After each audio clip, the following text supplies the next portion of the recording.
जब आपसे वोट की अपील करने के लिए आया है।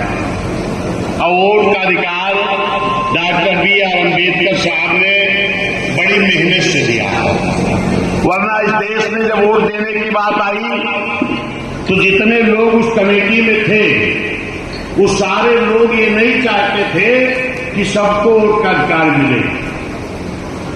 सारे लोग नहीं चाहते थे सबको वोट का अधिकार मिले। लोग चाहते थे जो बड़ी लगान जमा करता हो, जो स्नातक शिक्षा ग्रहण किया हो, जो बड़े काश्तकार हो, शायद इसके आधार पर वोट अभी मिलता। तो यहाँ जितने लोग बैठे हैं इसमें किसी को भी वोट का अधिकार नहीं मिला। लेकिन धन्य डॉक्टर B.R. अम्बेडकर साहब ने कहा ये देश आजाद हो गया है, आज सभी लोगों का वोट की कीमत बराबर होगी।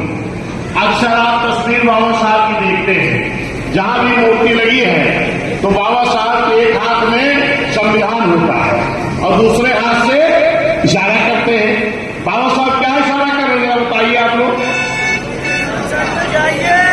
बाबा साहब इशारा कर रहे हैं कि इस संविधान में हमने बड़ी मेहनत से वोट का अधिकार दिया है। अगर इस वोट का सही उपयोग आपने कर लिया तो इस देश के प्रधानमंत्री की कुर्सी पर बहुजनों का कब्जा हो जाएगा। ये कह रहे हैं बाबा साहब। और इस देश के प्रधानमंत्री की कुर्सी पर हम नारा तो लगाते हैं, वोट हमारा राज तुम्हारा नहीं चलेगा, नहीं चलेगा। लेकिन आज तक बाबा साहब की इस बात को हम पूरा नहीं कर पाए कि इस देश के प्रधानमंत्री की कुर्सी पर कब्जा करेगा। बाबा साहब को यही कहना था कि वोट के बल पर इस देश के प्रधानमंत्री की कुर्सी पर कब्जा करो और मेरा बनाया हुआ संविधान ईमानदारी से इस देश में लागू करा दो। क्योंकि बाबा साहब ने संविधान बनाकर सौंपते वक्त इस बात को कहा था कि संविधान तो हमने बहुत अच्छा बनाया है, लेकिन अगर इस संविधान को लागू करने वाले, इस देश की हुकूमत करने वाले अगर इस संविधान को नियत साफ करके लागू नहीं करेंगे तो ये अच्छा से अच्छा संविधान भी अच्छा काम नहीं कर पाएगा। यही देखने को मिला है। और आज आपको इस देश के अगर प्रधानमंत्री की कुर्सी पर मान्या बहन जी को बैठाना है तो इसके लिए आपको क्या करना है? इसके लिए आपको माननीय शिवनारायण गौतम जी को भारी वोटों से जिता करके इस पार्लियामेंट से दिल्ली भेजना हो। आप जब वोट डालने जाते हैं तो एक तो ये देखते हैं कि हमारा कैंडिडेट कैसा है, दूसरा ये देखते हैं कि ये कैंडिडेट जीत करके जाएगा तो प्रधानमंत्री किसको बनाएगा, और जो प्रधानमंत्री बनेगा वो किसके हित में काम करेगा। तो आज जो प्रधानमंत्री जी बैठे हैं, जो डबल इंजन की सरकार बैठी है, ये जब 14 में आए हैं भाजपा वाले प्रचार करने, इन्होंने कहा था कि इस कांग्रेस सरकार में महंगाई बहुत है, हमें लाओ हम कम करेंगे।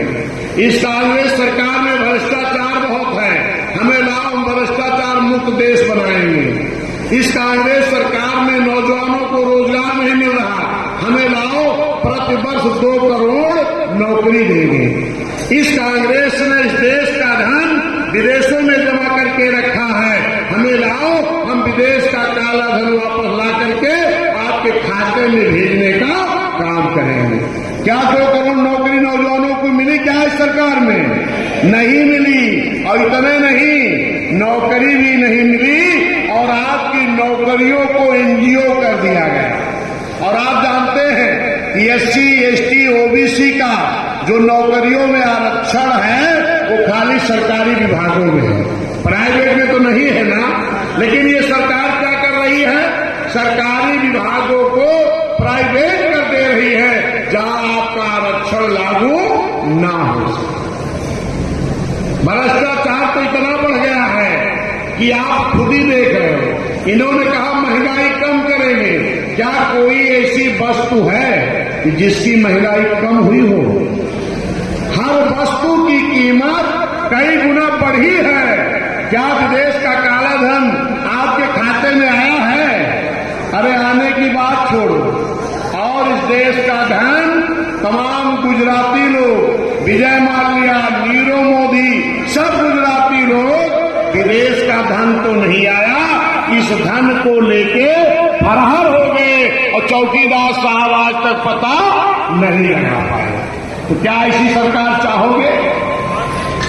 जो आपके साथ धोखा करे ऐसी सरकार चाहोगे?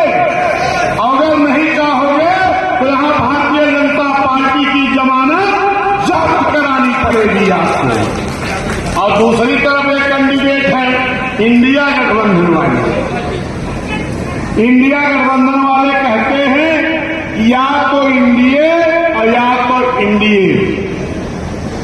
लेकिन मैं कह रहा हूं 2007 में जब चुनाव हुआ था तो तमाम दलों ने बड़ा बड़ा गठबंधन बनाया था, लेकिन क्या बहन जी ने किसी से गठबंधन किया था? क्या बहन जी ने गठबंधन किया था? किससे?